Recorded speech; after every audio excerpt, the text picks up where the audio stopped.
Good afternoon, everyone. My name is Christine Sears, and I'm from Salesforce, and I'm here today to talk about workflow in the cloud, leveraging cloud-based platforms for success. And we're also going to get into a little demo around what that could potentially look like in the studio and media space. Okay, so Salesforce. Rest assured, I'm not here to sell you guys CRM today. I know that that's been maybe a concern as we've been walking around, and I say that jokingly because over the past couple days, that's really been the number one question that we've gotten is, why is Salesforce here? I thought you guys were a CRM company. So just really quickly to set the stage, we are a CRM, so that's fair, but it's just one app on our app development platform that's in the cloud. And that app development platform really excels in workflow and managing workflow. And it's user-friendly because it's done in a declarative and drag-and-drop configuration.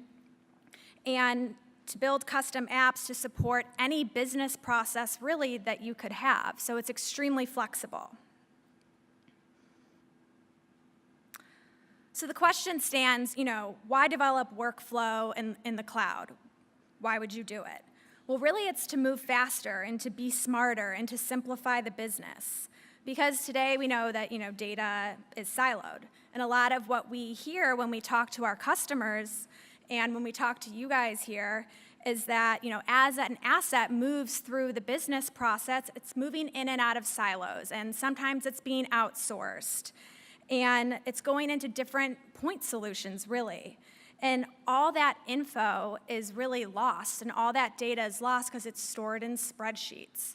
And then in terms of workflow, you have people that are, following up via email and keeping things in spreadsheets or calling each other to figure out just simple things like, hey, how's the QC going on this promo or something like that. So our thought is, why don't you take that time that's really not value add and focus it elsewhere or reallocate it elsewhere where it makes sense. There's just a huge opportunity to connect all of this siloed data and to manage the workflow and the metadata around an asset. So not to be confused or anything like that with actually creating the asset, because that would not be the business that we're in or what we're suggesting. It's just really the workflow around end-to-end business process management. So to do that, a platform of engagement is often the way to go. So it allows you to unlock data from various sources, putting it in the hands of your users, your teams, and allowing them to see whatever they need to see, and also unlock the data when they need to see it. So this is really just one example of different applications that, for instance, a studio may find interesting in order to manage their production workflow from end to end. So different areas that might be interesting, being able to do casting apps and things like that, or understand for doing live event coverage, who's close by and what equipment needs to be sent based on information that's already out there. So I know that when we're talking about sort of cloud and workflow, it's hard to really get a mental picture of what we mean. So in order to give that to you guys, I'm going to have Art come over here, and he's going to demo a title success platform and just one of the use cases from our customers that we hear is very helpful, saves them a lot of time, and you'll be able to kind of get that touch and feel experience of what cloud-based workflow could look like. So Art, go ahead. I'll let you in. Thanks, Christine. Happy Valentine's Day, everybody. Thank you. Just making sure you're still awake. What is the title success platform? And the previous slide that Christine showed was more of a sequential process, and a lot of the processes in media and entertainment are that way. But we like to picture things in more of a circular fashion, and we might call this Title 360 or Content 360. And what that means is that all aspects of the business, and we're also going to talk about broadcast today too, but right now this is just theatrical. If you start up in the left-hand corner from everything related to pitch and then moving into pre-production, production, theatrical release, dark window, post-theatrical, and so on and so forth. Why I like to look at it in a circle is because lessons learned the last time you did it, why wouldn't you leverage that the next time you do it? And often you end up doing the same things over and over and over again. So it's the same slide, but it's more of an ongoing journey rather than a start and a stop. The journey I'm going to take you on is going to bounce all over the place. We have a limited amount of time and a lot to cover. Here's my mouse. And where we're going to start is in the world of pitch and idea development. And as I mentioned, don't worry, we will get to broadcast very rapidly too, not to exclude that, and maybe even a little sports. We'll see if we have time. In this application, this is where we might look at all of the different pitches that are on this board and the various status that they might be in. And the nice thing about boards in anywhere on the platform is being able to move things like that. And just by moving that, that may have kicked off a cascading workflow that's interacted with many different systems in the organization, not just Salesforce. Let's take a look at the actual record. Our fictitious feature film that we're going to be greenlighting and then producing and then releasing worldwide is called Too Swift for Serious. And in looking at this record, Einstein, which is our artificial intelligence platform, and there are many great artificial intelligence platforms out there on the market today, no one's necessarily suggesting that it would write a script, but if we know things about the script, for example, it's action, and it's based on a franchise, and Ryan Coogler's involved with it. Maybe on past performance, there could be a predictive model built that at least gives us some insight into hopefully the success, box office-wise and beyond, from this particular title. If we jump in and look at talent management and look at Ryan Coogler, he's talent that's sitting in here, and we can also have a predicted talent score on him based on all of his other successes and few failures in the box office, keeping track of his worldwide box office, the credits, representation, publicists, agents, assistants, etc., and then all the gifts that we end up giving him. Those all add up, and it would be nice to not only, as you'll see in a few minutes, really quickly give him a gift or give someone a gift, but to keep track of them. All of that is workflow that can be done on a platform like this. Jumping right back to our script, because we got to really quickly greenlight it. If we go into development, this might be a place where we collaborate on ideas on the script. And furthermore, going into the script itself, and I'll blow this up to full screen, perhaps for weekend reads among the executives at the studio, this would be a great way. This is a collaborative script, so rather than emailing a PDF back and forth or paper, this is a living document where they can collaborate and real-time make comments. And notice here that I forgot to read it, so I'm late, so I'm going to really quickly say, yes, let's greenlight it, everything looks good. And the ability to make inline comments. And so rather than having never-ending chains of emails that always get lost, everybody real-time collaborates on it, and of course, they can all be doing that on their phone or tablet too.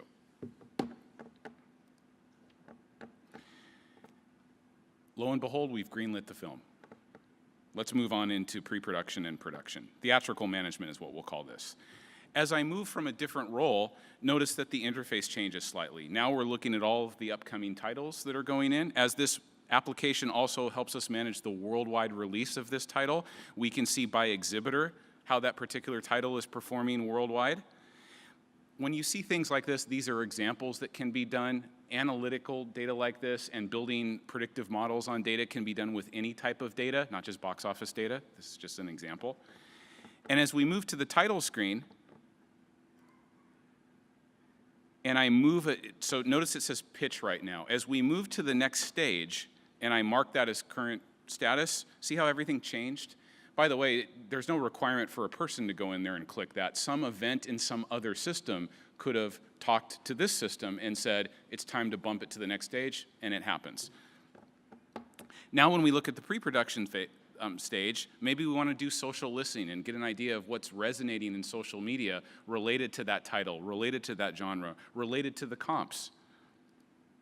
Planning, budgeting, big part of it, and we can have budgets for one global budget as well as geographical budgets. If we jump in and take a look at the budget really quickly, the version, the territory it's in, all of the line items on it, give it a sec to load. This isn't to say that this would replace a finance budget in an ERP system, but those are often very difficult to use and work with, especially if you're rapidly changing things. This would be an example of let's collaborate on a budget and then feed the financial system on the back end. Marketing plans. Let's develop a marketing plan to assist us with theatrical release. Over on the right, we're getting artificial intelligence, giving us an intelligent suggestion on hopefully the success of this particular feature. More budgeting. DMP, or data management platform, this is an example of enormous buckets of audiences, anonymous data, but knowing a lot about them. Every time we get notified that another bureau has had all that information stolen, that kind of data that we're talking about that they collect about us, it's really useful for a marketer to understand who's out there and how they might reach them so that they can put the appropriate type of advertising in front of them, and then, of course, go see the movie.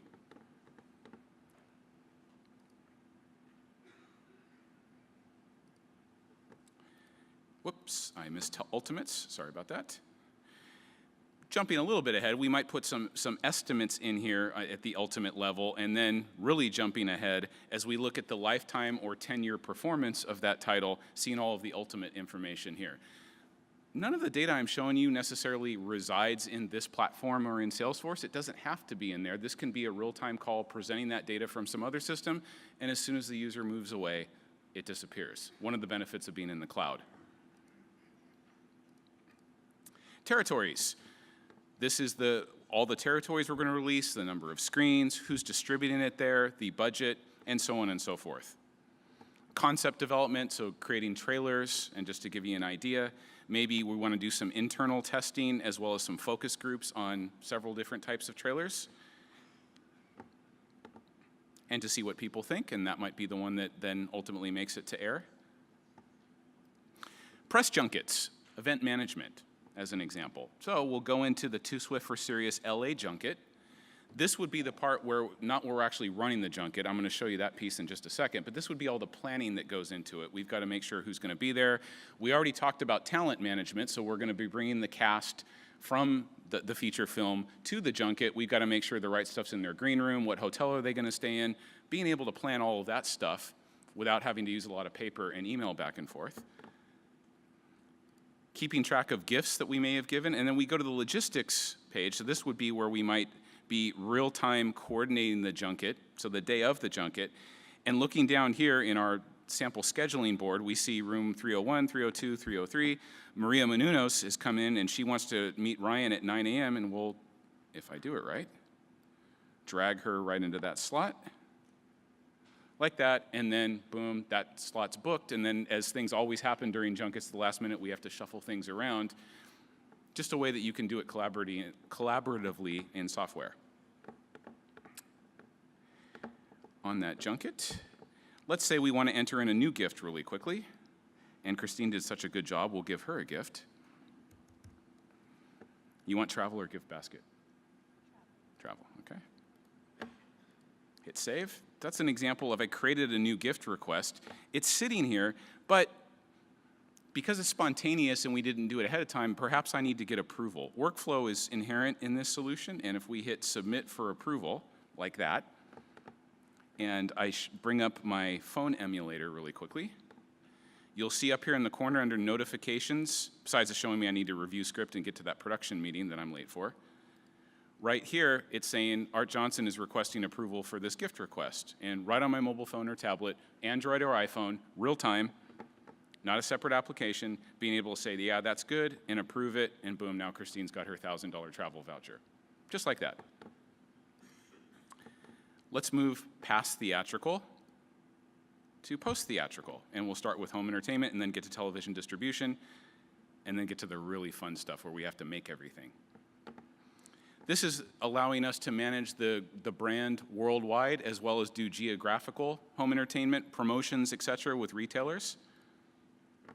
If we go into the title once more, and as our progression moves into home entertainment now, we'll see that this screen changes to now reflect the total box office.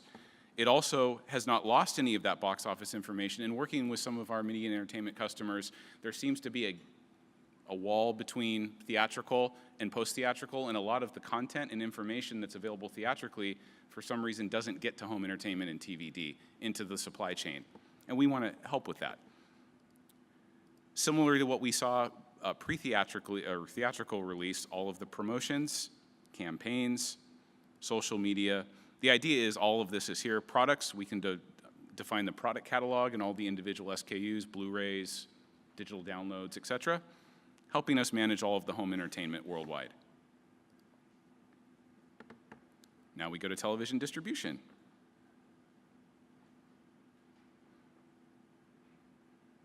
Here's where it's all about deal management and client relationship management and finding white space in rights, avails, and windows. We might almost call those a lead, where we might want a salesperson to go focus on that, which is what this white space tracker does here on the bottom.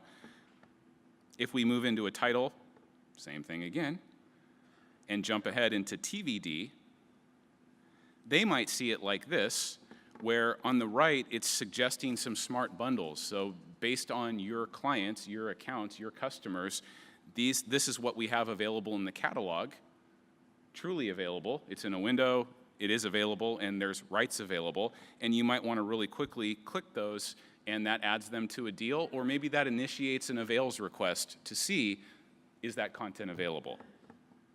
If we jump into a deal for Netflix, because we have to make all this stuff in just a minute, here's our deal for Netflix. It's giving us a score on, it's probably a pretty good idea, a pretty good chance that we're going to reach a deal on this. This particular deal only has one licensed title on it. Really simple. Legal didn't give us a lot of headaches negotiating the terms, so this was the quickest deal in history. We've closed it. It went to contract.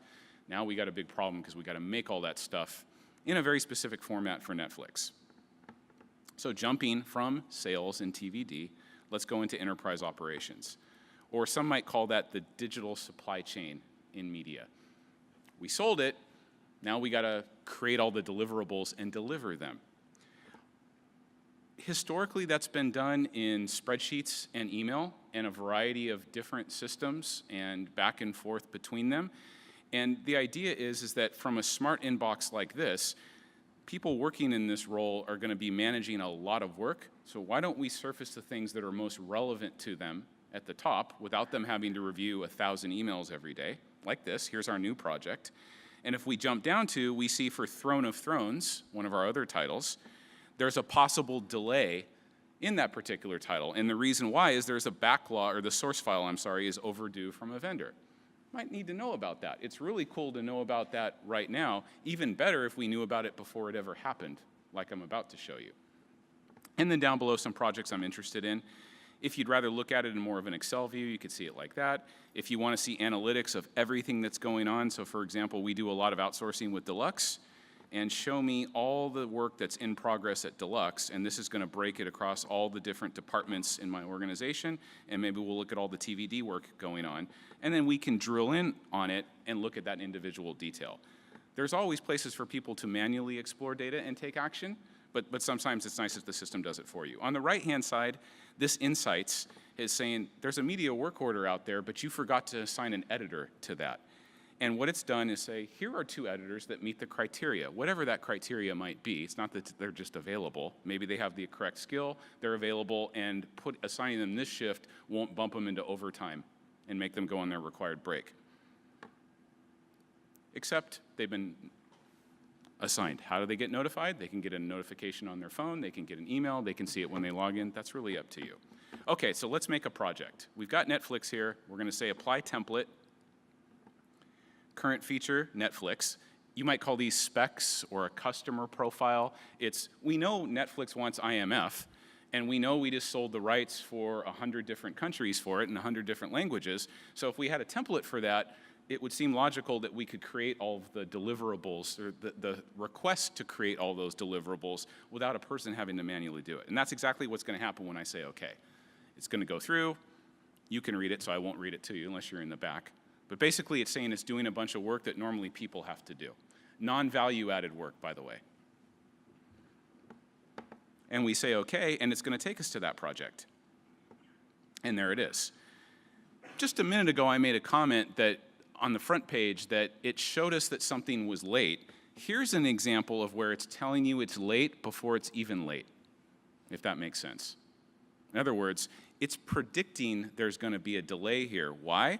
Because the primary vendor on this spec is probably the same one where we have a whole bunch of past due purchase orders sitting out there.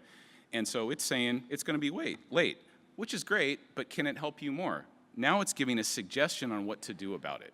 It's still up to the person. What do we want to do? But it's giving us some insight. It's going to be late. Here's why. Here's what I think you should do to fix it. And then you can. Or you can say, no, I know better and I don't want to do that. Totally up to you. Here's a graphical representation of the project. Whoops, like that. Come on. So when that screen was going by saying it was doing a bunch of stuff, it basically created a bunch of work to do subs, dubs, dub card, and some ProRes work. And notice the red is late, so that's all the impact of using that one vendor. These are all time-dependent tasks, so for example, if I stretch that one out, they're all going to get bumped and get later and later and later. Here's the deliverables. Give it one sec. That's everything we have to make. It created 2 purchase orders for us because some of the work is outsourced. And it knew the vendor, and this is where I may want to go change that vendor because it's going to be late. And here's the work that we're sending to the vendor. Now, is this a purchase order here? Does this create a purchase order in the ERP system? How does it get to the vendor? All of that can be automated, or it can be as manual as the particular customer wants it to be. Now that we've sent that work to the vendor, how might they see it? Here's an example of a portal. And by the way, as far as what the interface looks like, this is an example of what it could look like for anybody. This is just how we prepared it to say this would be a vendor portal that they would go in and see.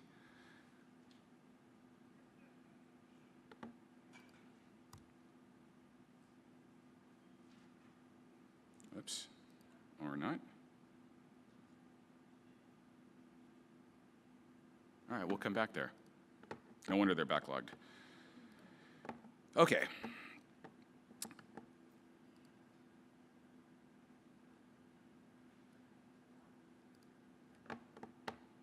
Work orders.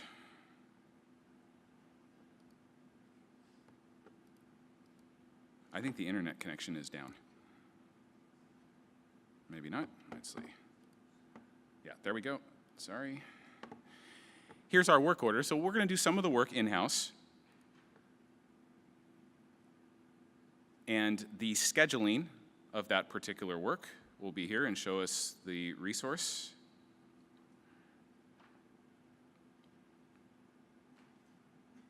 All right, let's go to the big scheduling board.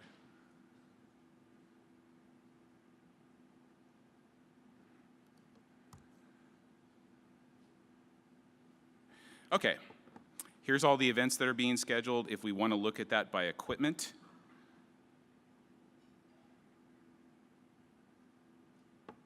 this isn't right. I'm going to try Wi-Fi. I don't think the Ethernet is, I think it's having problems.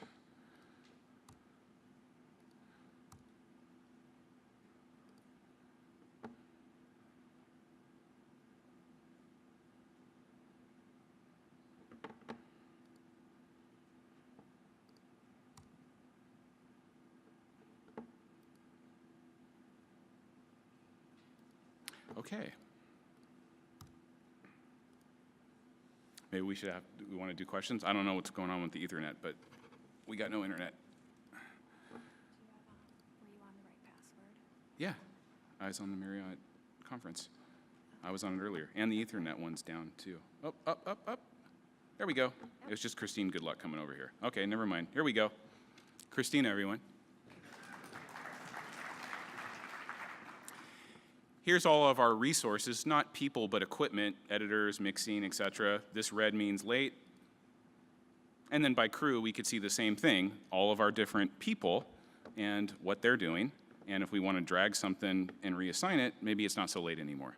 An example of scheduling. In the interest of time, we're going to jump really fast and go to broadcast. I just want to show crew really quickly. as we go there, because this is an example of the person that not only works in the studio, so it's saying right now she's in Studio A or Edit Bay 1 or whatever it is, but we also, because we're a broadcast company, we also do live remote events. And we send her there. And she's really busy, and she's the one person in the world that can do the type of work that we need done at that event. But if she forgets that her passport's going to expire when she goes to the airport and it is expired, we're in big trouble. So we want to make that easier for her and keep track of it. That's why it's saying her passport expires. And we can keep track of all of her travel and everything else that's in here. And I think we're having the white. You may need to come over here again.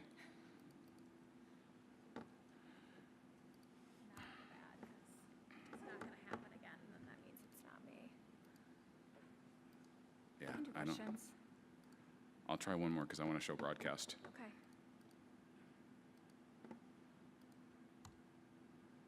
I'm assuming Ethernet would be better. See, she did it again.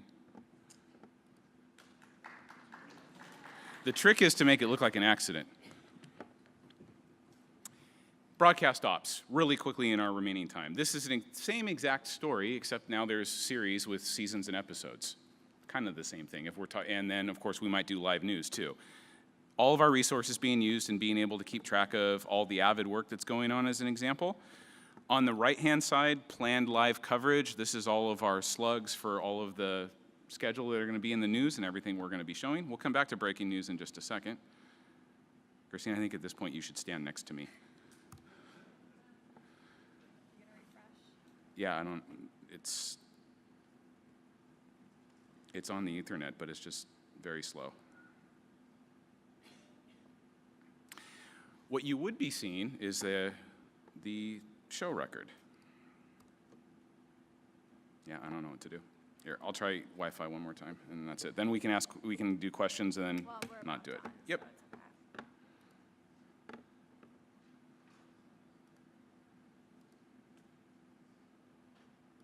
I don't know. Okay. There we go. I'm just going to stand. Yeah, do not go away. Here's Steel Chef, our series. Seasons and episodes. Plan, very similar to theatrical. Ops, and this is an example of where we might do a lot of content creation to do an on-air promo. And if we open that on-air promo, like this for a particular episode, that may involve graphics requests, and those are their own separate workflow. Audio, so music cues, do we have the rights? Can we get clearance? How can we use it? Who do we got to pay? Proxy, though if we want to actually take a look at what that promo might look like, maybe it's a rough cut and we need to send it for approval.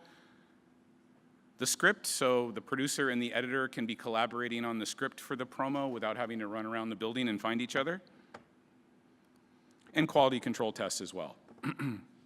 The last thing I'll show is an event, and when we do broadcast, maybe we want to come and cover an event like this. And there's a lot of planning that goes into that, and thus a lot of budgeting, a lot of transportation that happens, both to the event and around the event.